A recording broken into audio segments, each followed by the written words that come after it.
What are some possible paranormal explanations for what makes people go missing outside and never return? The Missing 411 are a group of people who have gone missing in the wilderness. This happens in the United States and in other countries as well. The circumstances around these disappearances are bizarre, leaving many questions unanswered. This is an exploration of what supernatural things might be causing this to occur.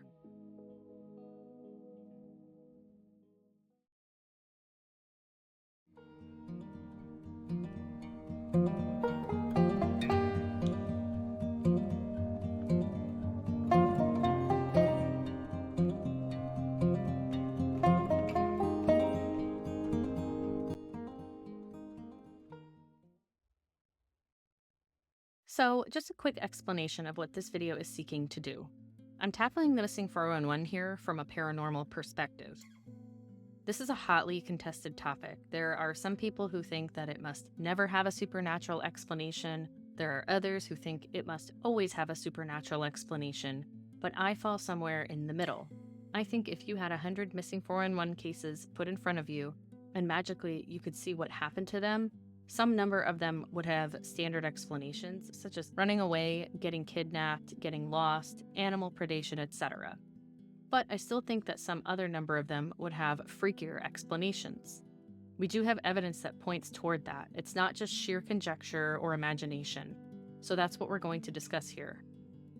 There are some really great YouTube channels that tackle this from the more non-paranormal perspective, and they dig into some missing 411 cases and do find valuable information that either Politis missed or it was uncovered after he wrote about the case in his books.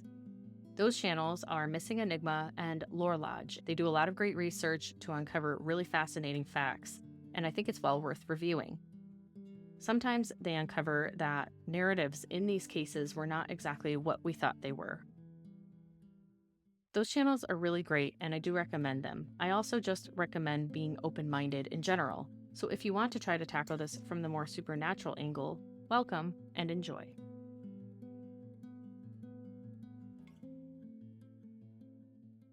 So what is the Missing 411? Investigator and author David Politis runs the Can Missing Project. This is a central data hub of sorts of people who have mysteriously disappeared in our wilderness areas. This could be national parks, national forests, or even cities. Many of these people turn up dead, or they were never found. A number of people did return alive. Of those, many suffer memory loss, but others have strange tales to tell. These people do not go missing under normal circumstances, which would include animal predation, injury, suicide, voluntary disappearance, violent crime, suspected kidnapping, etc. In order for someone to be classified as missing 411, they cannot be suspected as vanishing due to these reasons. There are some criteria that usually surround missing 411 cases. A typical missing 411 case would have some, but maybe not all, of the following criteria. The body is undetected by search and rescue dogs, or they do pick up a scent but lose it in the middle of a search area. Another criteria is that the area is searched over many times, but when the body does eventually turn up, usually dead, sometimes alive, it turns up in the same place that was looked over many, many times. To add on to this frustration, sometimes the time of death is much more recent than the time of the disappearance. So if somebody, for example, disappeared 10 days ago, an area gets searched and combed over a dozen times, and then the person turns up in that specific area, their time of death might be 48 hours ago. So then the question becomes, well, what happened with that other 8 days? Another criteria is that big storms can sweep in very quickly after the search begins, and this greatly impedes or even prevents altogether search and rescue efforts. Another common thing among the missing 411 is that they disappear near large bodies of water, such as lakes, ponds, and rivers. This seems significant because you can technically go missing anywhere, such as in the desert or the middle of the woods, but these missing tend to cluster around large bodies of water specifically. Many missing 411 also vanish in or around boulder fields.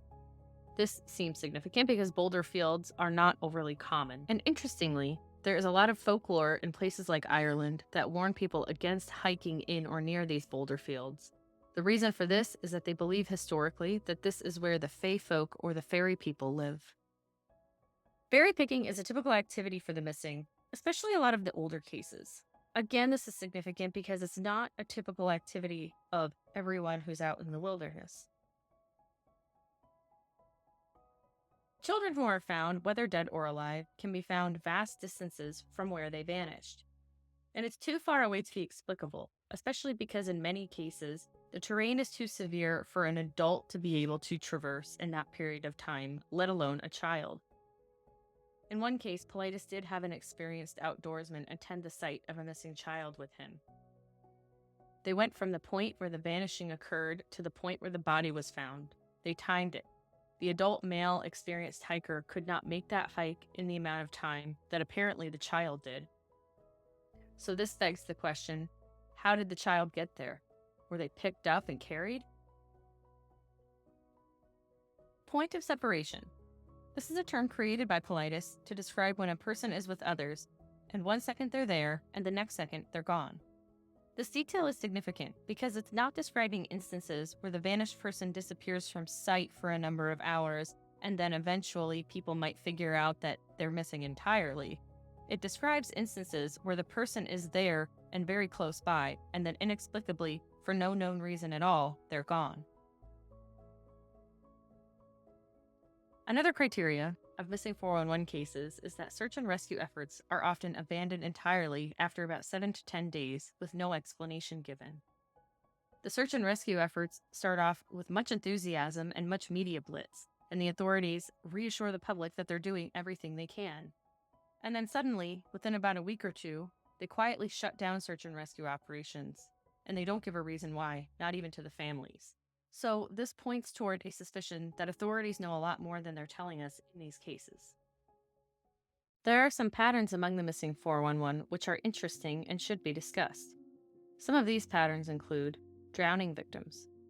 Some drowning victims are found in very shallow bodies of water, such as creeks or puddles. This can be mere inches of water. The person is usually face down, and there's no explanation as to what would cause them to lie down and breathe the water in and drown like that.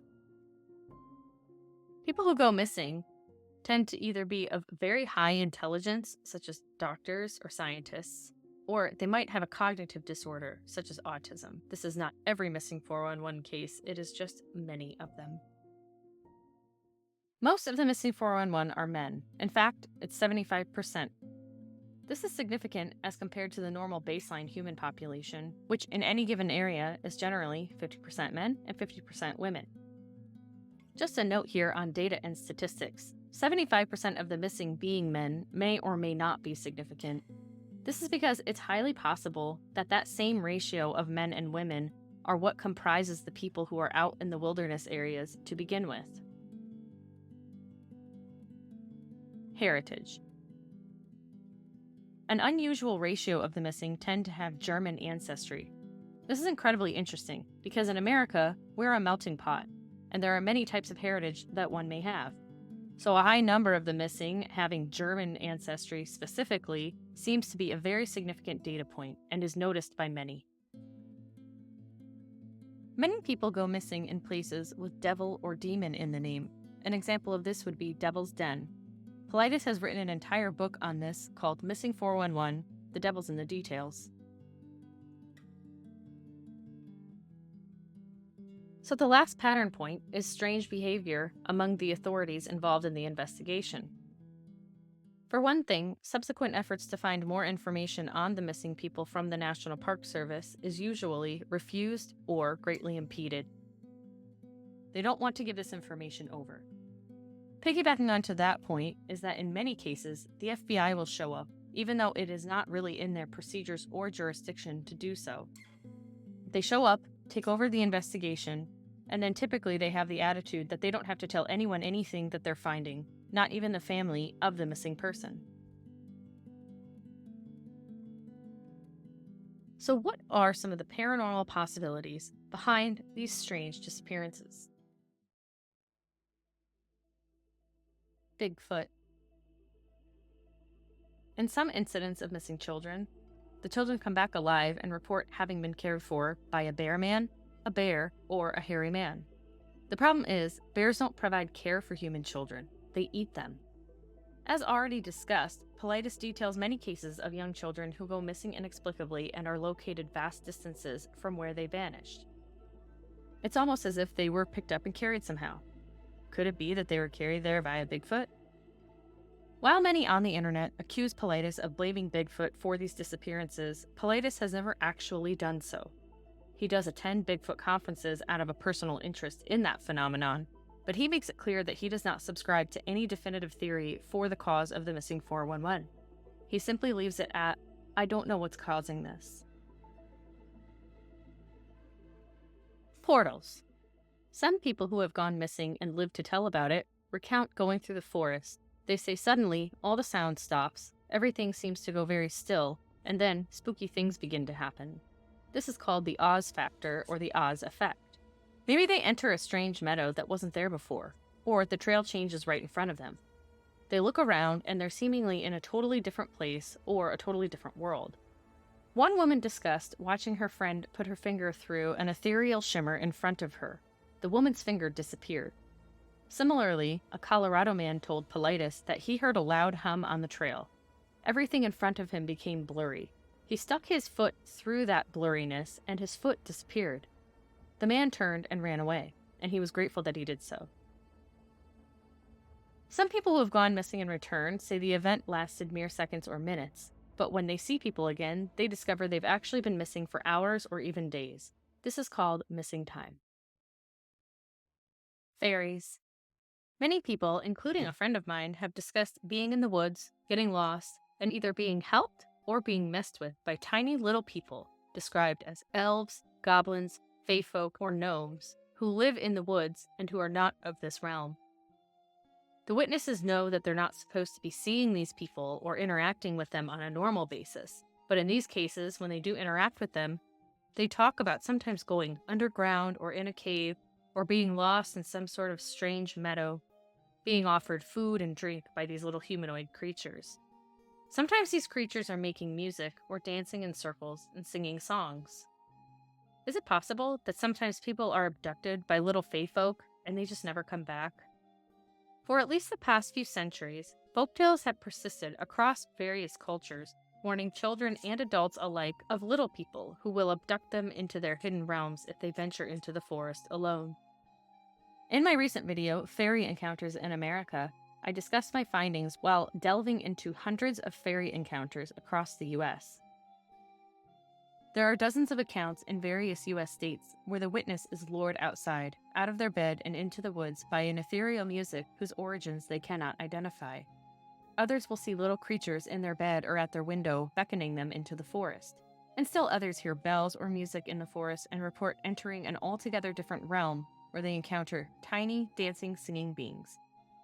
Almost all report knowing that it is dangerous to go into these places. Many refuse, but others do go. Some are relieved to return, but they have missing time. UFO abductions.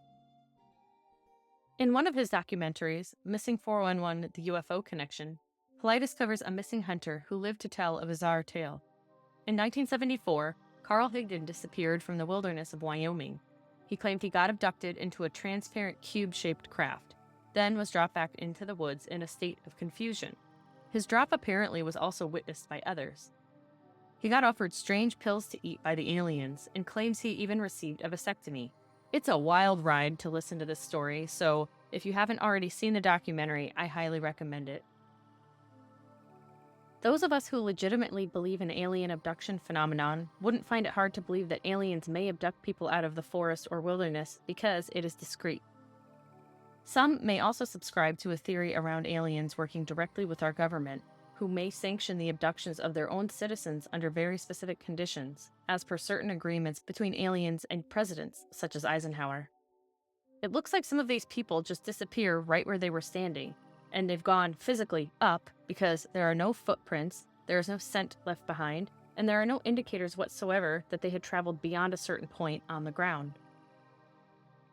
In one spectacularly creepy encounter in the forests of Mount Shasta, A boy recounted to his grandmother that when he got lost in the woods for a number of days, he actually wound up with what can only be described as aliens.